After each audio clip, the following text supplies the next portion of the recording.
So let's go ahead and take a look at some of the new features. Here we have the new Windows 8 start screen. And the first thing you'll notice is they've now allowed you to make smaller live tiles. These aren't really live tiles at this point when you make them this small, but it definitely allows you to fit more on the screen space that you have. And this is extremely useful on the tablets because their screen resolution is usually lower. You don't have as much space, so this allows you to get everything. On my setup here, I have everything basically on 2 screens. So it fits really well and is a lot more flexible. You can take these and move them around into their own boxes. Now, showing you that there, I also have cleaned up the way that you customize this screen. Before you drug down on an icon and you move that one icon. Now you can either tap and hold, which will put you into the customization mode, or you can just swipe up from the bottom and hit customize.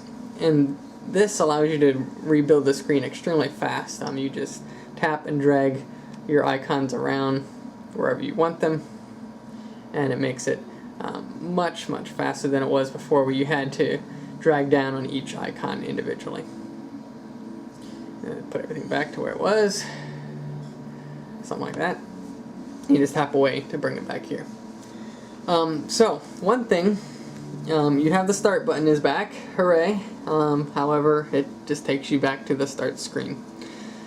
So, given the fact that I think I've come to grasp that Microsoft is not going to put the start menu back, or an option to do that, I did start to look at how you can adjust the start screen to be more like the start menu. The first thing you'll notice here is that my background does not change, so it makes it slightly less jarring when you open up the start menu.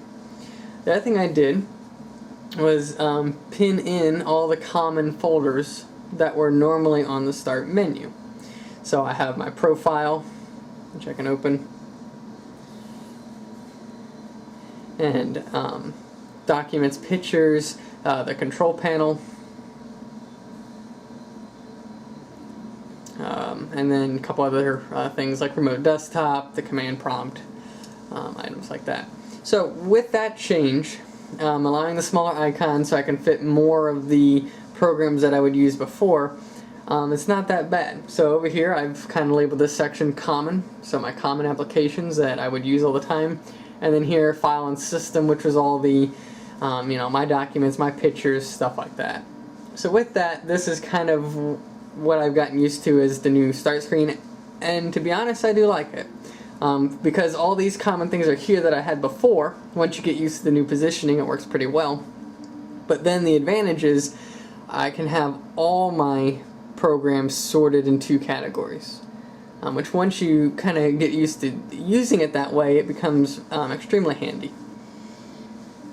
One thing I've loved about Windows, as far as touch is concerned, Windows 8, is the intuitiveness of the swiping. And maybe at first it doesn't seem that way, but once you start using it, and especially if you hold it, and you think about using a tablet, you're holding it like this with both hands. Swiping in from the right brings up the option to go to start,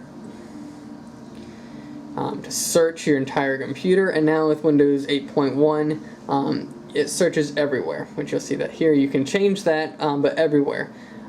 So it easily allows you to search. Okay, I want to search for food. Well, actually that's going to open the food and drink app because it found a match there. But you can search through your entire computer in one place, and I think that's something that wasn't necessarily there before. You still have the share devices settings, the settings, the PC settings screen. They've improved that quite a bit, giving you a lot more options and a lot more things to change in all different areas of the computer, which is what it needed to be from the beginning. It needed to have all the computer settings, not just a few basic appearance type settings. Swipe down to close. One thing I did think was pretty cool is that, again, swiping in from the left here brings up your currently open programs, which again, you know, people that are used to the desktop, they're used to all their programs being open down here. Once you get the hang of it, this actually isn't that bad. And to close, it's actually one gesture. And I just kind of figured this out a couple days ago. You can actually take an application from here, which normally would open it, and you can drag it completely down and close it. So you don't have to click to open or right click and then click close. It's just one solid gesture. So the other thing that's been added on, go ahead and open up a couple programs here.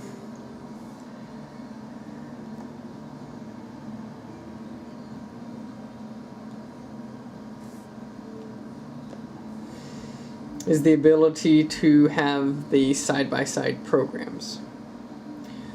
So we're going to open this up, and we're going to go ahead and open this, but we want to open it next to it. So we just bring it over to the corner, and now we have two programs completely side by side with the ability to resize them.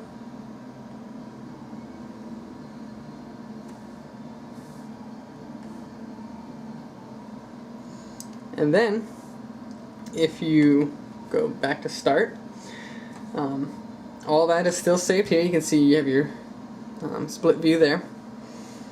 So now let's say I want to open another application. Let's go to the Microsoft Store, and it now gives you the prompt, well, where would you like to open this application? And this is really something that I think is great, that when you open the application, again, you're working on a touch tablet, you can pick which screen you want that to go over. So I'm going to go over there. Now you have that. And again, you can continue to resize these applications. And then to close, just drag down, which leaves us open. So in that blank space, you can tap on it and say, you know, I want my desktop to open there. And then you can have your desktop session there, and you can navigate your documents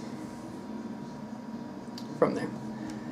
So again, some good improvements. The multitasking has been greatly improved. The start screen has been reworked.